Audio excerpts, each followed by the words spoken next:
Em poucas palavras.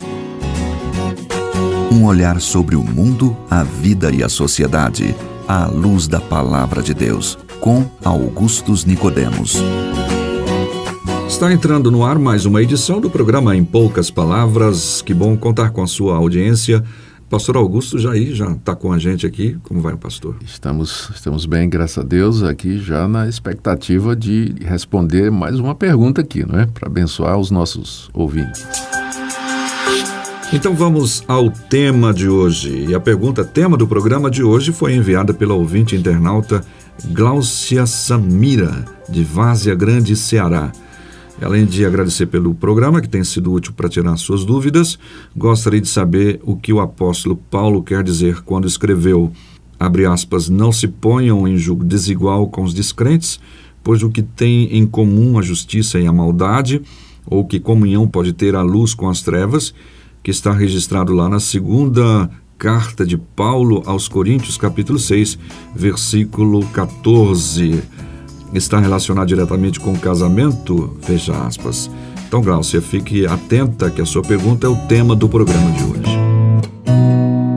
Pastor Augustus, quais conclusões se pode tirar a partir dessa passagem bíblica, de modo que a Gláucia Samira tenha condições de se posicionar de maneira coerente com a palavra de Deus?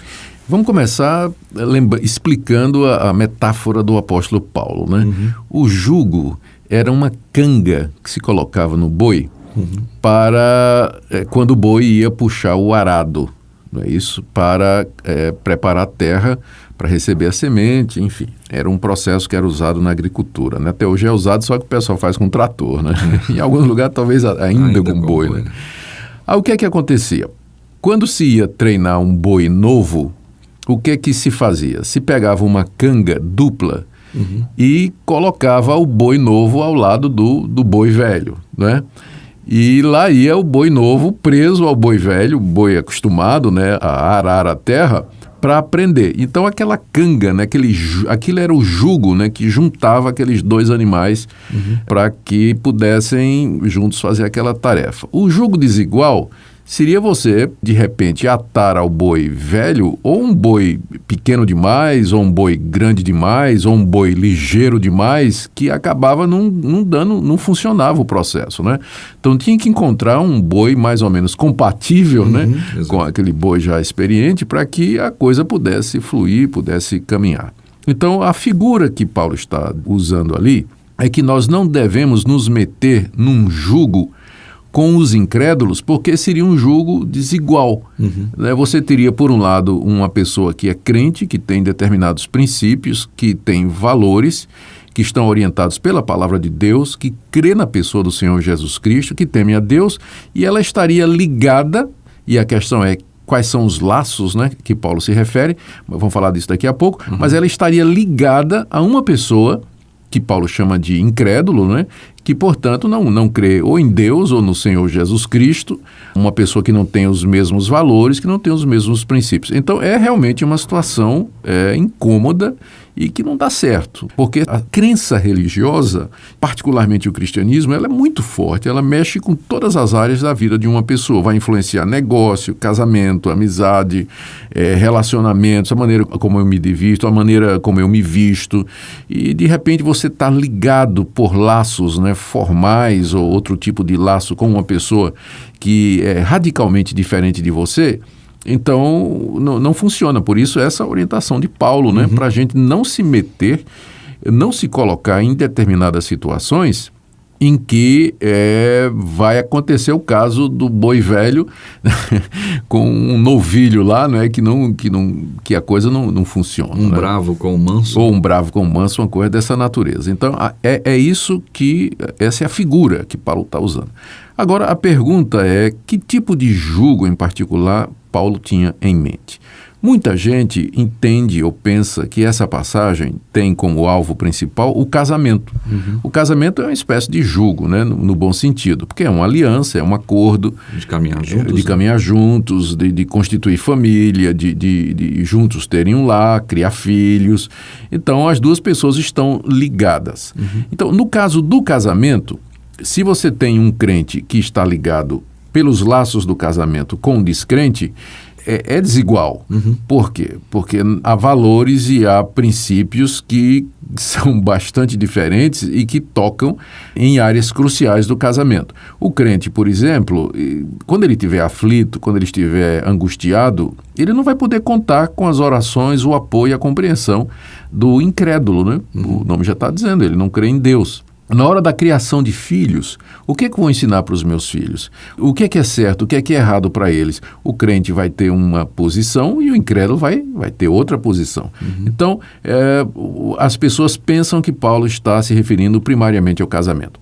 A verdade é que uma leitura do contexto, Nathan, vai revelar que Paulo não estava pensando em casamento necessariamente, embora o princípio possa ser aplicado ao casamento. Exato. O que é que acontecia? A igreja de Corinto estava sendo invadida por falsos mestres que se diziam apóstolos, que eram emissários de Jerusalém e que traziam um outro evangelho. Traziam o evangelho do legalismo. Eles diziam que os coríntios, que já haviam se convertido com a pregação do Evangelho da Graça feita por Paulo, os coríntios teriam que se circuncidar, teriam que guardar a lei de Moisés, teriam que praticar todas aquelas normas e estatutos da legislação judaica para que pudessem, de fato, ser salvos e aceitos por Deus. E os coríntios estavam aceitando esses mestres e rejeitando o apóstolo Paulo. Né? Rejeitando o apóstolo Paulo. Então, quando Paulo diz, não se coloquem em julgo desigual com os incrédulos, ele está dizendo, não aceitem que estes homens sejam os líderes de vocês. Inclusive, no caso aí, incrédulos até que estavam dentro da igreja. Né? Pois é, incrédulos porque não criam na mesma coisa que Paulo cria e que ele tinha ensinado a respeito de Deus, a respeito de Cristo, a respeito da graça.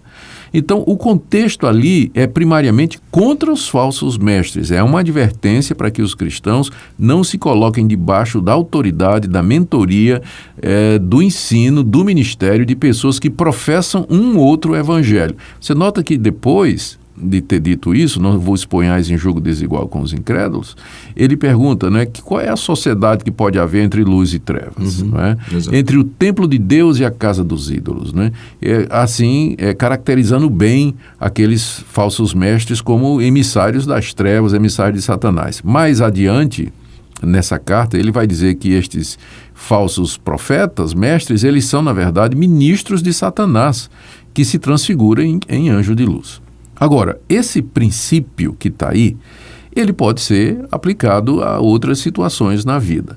Agora, nós precisamos ter cuidado, Nathan, para não incorrer num erro que foi comum em determinados períodos da história da igreja, de que as pessoas estavam entendendo que, com isso, Paulo estava dizendo que nós não deveríamos ter relacionamento algum com incrédulos.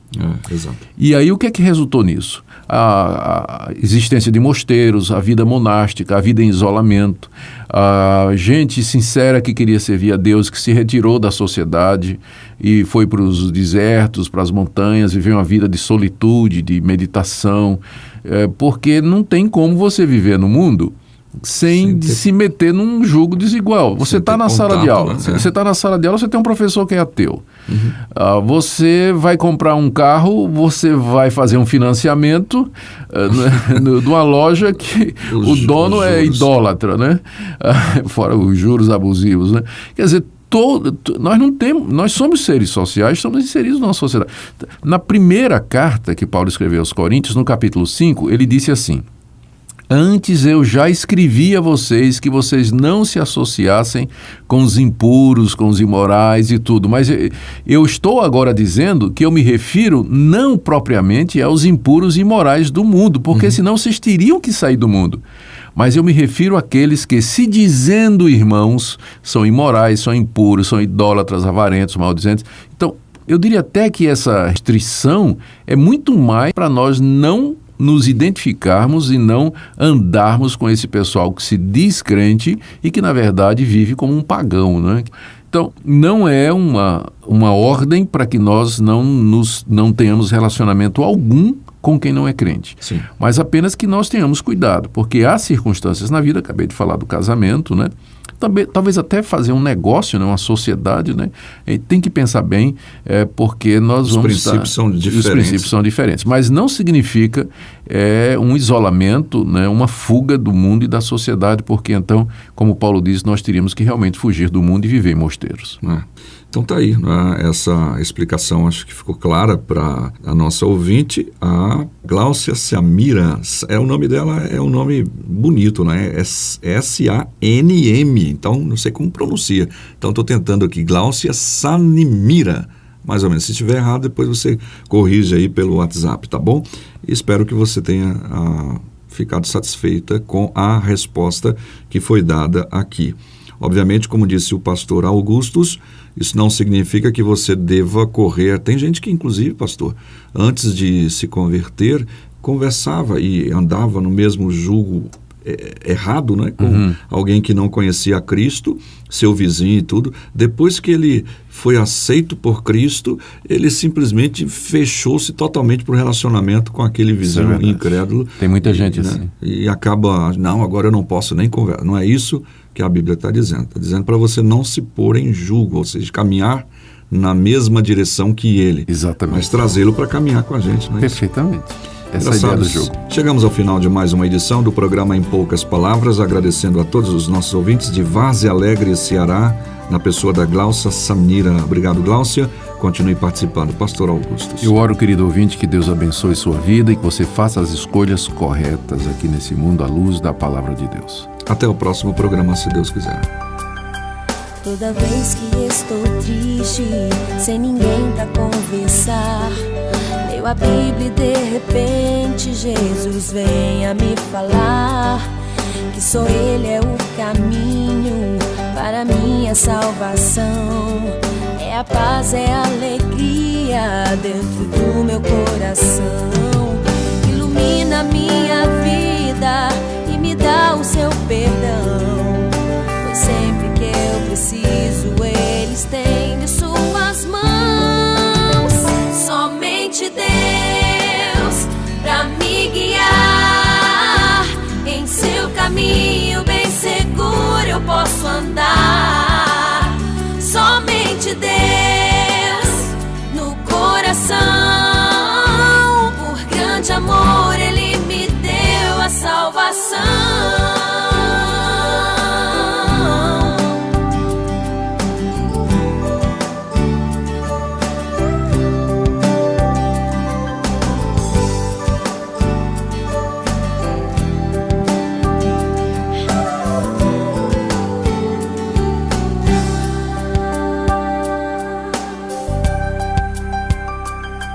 Quando estiveres tristes, sem motivos pra sonhar, abra os olhos e acreditarás então que és feliz, ainda que as circunstâncias te impeçam de aceitar.